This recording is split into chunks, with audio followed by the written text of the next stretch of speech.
दोस्तों, बचपन से ही हम परमाणु बम के बारे में सुनते आए हैं और सुने भी क्यों नहीं। इतिहास में सिर्फ एक ही बार युद्ध में प्रयोग होने वाले परमाणु बम के जख्म आज तक इतिहास के सीने में है। परमाणु हथियार के खौफ का अंदाजा इसी बात से लगाया जा सकता है कि 1945 में हुए इकलौते परमाणु हमले ने 6 सालों तक चले द्वितीय विश्व युद्ध को आनन फानन में ही खत्म कर दिया था, क्योंकि इसकी शक्ति के आगे जापान के साथ साथ खुद द्वितीय विश्व युद्ध ने भी हार मान ली थी। और ये भी परमाणु बम के खौफ का ही असर है कि 1945 के बाद कोई भी बड़ा युद्ध नहीं हुआ है, क्योंकि युद्ध से कितनी भयंकर हानि हो सकती है और युद्ध कितना अमानवीय हो सकता है, ये लोगों को परमाणु बम ने ही समझाया था। यही कारण है कि आज दुनिया का हर बड़ा देश किसी दूसरे बड़े देश पर हमला करने से पहले 100 बार सोचने पर मजबूर हो जाता है।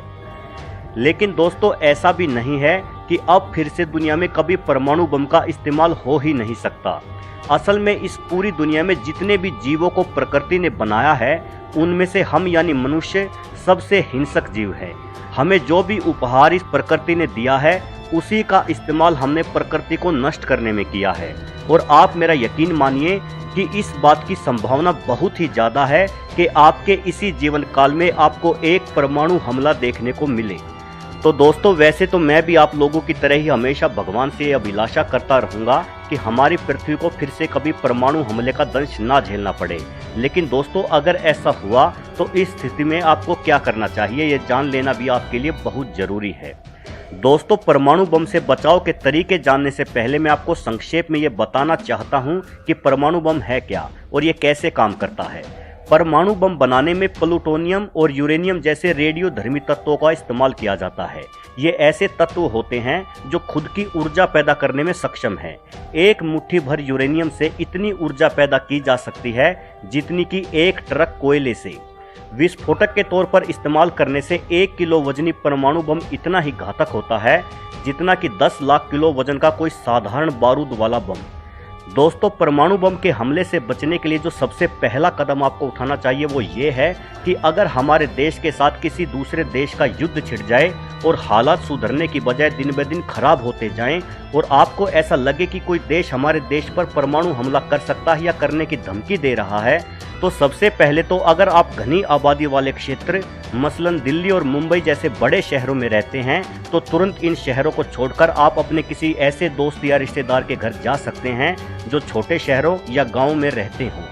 क्योंकि इतना तो तय है कि जब भी कभी परमाणु हमला होगा तो किसी बड़े शहर पर ही होगा, क्योंकि दुश्मन देश ये चाहेगा कि वो हमारे देश का ज़्यादा से ज़्यादा नुकसान कर सके। ऐसे किसी शहर पर जहां कोई ऐतिहासिक इमारत वगैरह है, जैसे कि आगरा जैसे शहर पर भी परमाणु हमला होने के आसार ज़्यादा होंगे। तो सबसे पहले तो आपको यही कोशिश करनी चाहिए कि आप ऐसे किसी भी शहर से दूर चले जाएं। दुनिया के कई बड़े देश आजकल अपने बड़े शहरों में ऐसे शेल्टर बना रहे हैं जिन पर परमाणु बम बेअसर साबित होंगे। इन शेल्टरों में वहां के निवासी परमाणु हमले की दशा में शरण लेकर अपनी जान बचा सकते हैं। लेकिन भारत में ऐसे शेल्टर सिर्फ आर्मी के लिए हैं, जहां पर युद्ध के दौरान सिर्फ देश के बड़े VIP नेताओं को ही शरण मिलेगी। किसी आम इंसान को वहां फटकने भी नहीं दिया जाएगा। ऐसे में अगर आपके शहर में अंडरग्राउंड मेट्रो स्टेशन है तो परमाणु हमले के दौरान वे आपके लिए जीवनदायी साबित हो सकते हैं, क्योंकि ये स्टेशन काफ़ी गहरे और मजबूत बने हुए हैं और इन पर परमाणु बम बेअसर साबित होंगे। दोस्तों, अगर परमाणु बम आपकी लोकेशन के 5 किलोमीटर के अंदर अंदर गिराया गया है तो आप फौरन ईश्वर को याद कर लें और अपने द्वारा किए गए सभी पापों की क्षमा मांग लें, क्योंकि अगले 3 सेकंडों के अंदर अंदर ही आपका अस्तित्व भाप बनकर उड़ जाएगा। अगर परमाणु हमले से आपकी लोकेशन 5 किलोमीटर से ज़्यादा है तो आप बच सकते हैं। धमाका सुनाई देने के बाद अगर आपके पास कोई बेसमेंट हो तो जितनी जल्दी हो उस बेसमेंट में शरण लें। बेहतर होगा कि आप सीढ़ियों पर से उतरे नहीं बल्कि सीधी छलांग लगा दें, क्योंकि बेसमेंट में पहुंचने के लिए आपके पास ज़्यादा से ज़्यादा 5 से 10 सेकंड्स का ही समय होगा। बेसमेंट में पहुंचने पर आप जमीन पर उल्टा लेट जाएं। अपने दोनों हाथों को सिर पर रखते हुए कानों को ढक लें, क्योंकि जल्द ही आपको एक और जोरदार धमाका सुनाई देगा जो पहले वाले धमाके से 100 गुना ज़्यादा ताकतवर होगा। इस धमाके से जमीन में भूकंप जैसी स्थिति या जोरदार कंपन पैदा होगा। ये धमाका इतना शक्तिशाली होगा कि सैकड़ों इमारतें धुआं बनकर उड़ जाएंगी।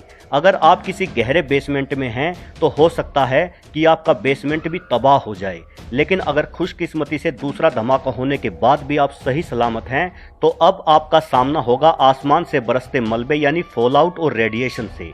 ऐसे में आप तुरंत अपने कपड़े उतार दें।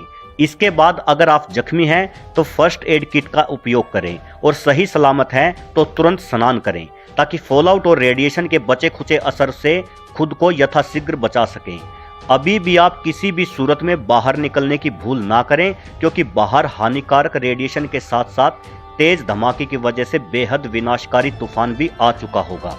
आपको लगभग 1 महीने तक इसी बेसमेंट में अपनी पनाहगाह बना के रखनी होगी। इस दौरान आप जितना भी हो सके कम से कम खाएं और कोशिश करें कि अपना ज़्यादातर समय सोकर गुजारें। बाहर की दुनिया से संपर्क करने के लिए आप किसी रेडियो का सहारा लें और हिम्मत कभी भी ना हारें।